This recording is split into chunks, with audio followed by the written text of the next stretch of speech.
as a graduate student, I was really like, I'm gonna do what I want to do. But now that I have to sort of have this document, this book proposal document that sort of claims what fields and positions myself in relationship to fields, I'm feeling some tension with that.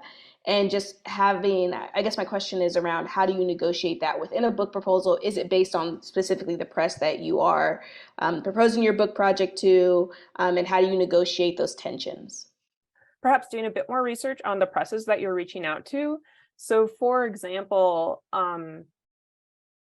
if you have an interdisciplinary project, one place to start is to look for presses that publish in both of those disciplines, because then they're going to be more open to projects that straddle those disciplines. And from an acquisitions perspective, what I'm thinking when I see an interdisciplinary project is,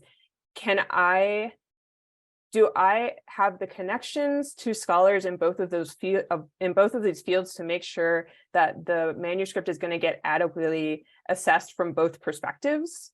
And also, to put it in blunt terms, like, do we cater to both of these markets?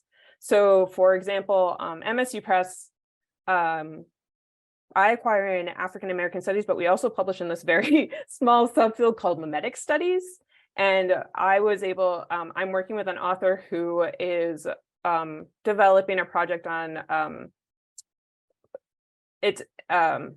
African American studies, but then also engages with the mimetic studies, has to do with the theories of this French philosopher René Girard. And so it's very interdisciplinary, but because we do publish in both of those areas, that's not a concern for us, because we can, again, like I just said, we can cater to both of those markets.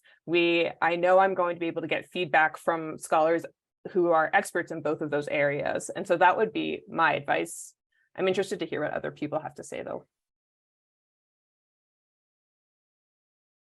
Yeah, I would also just make sure Go ahead. you're thinking about who's reading it and you're writing about that, right? So I talk about how my book touches digital studies, touches media studies, touches feminist studies, touches Black studies. And so I wrote that about one of the questions they usually ask is what classes could you see this being taught in, right? And so I would think about I could see a graduate seminar in feminist studies using chapter 4. I could see a digital studies methods class using chapter 2, right? And so being that a level of specific, I think shows a little bit of work on your part, and then also having a varied list of reviewers, if you can, who can speak across, as Caitlin said, those different disciplines.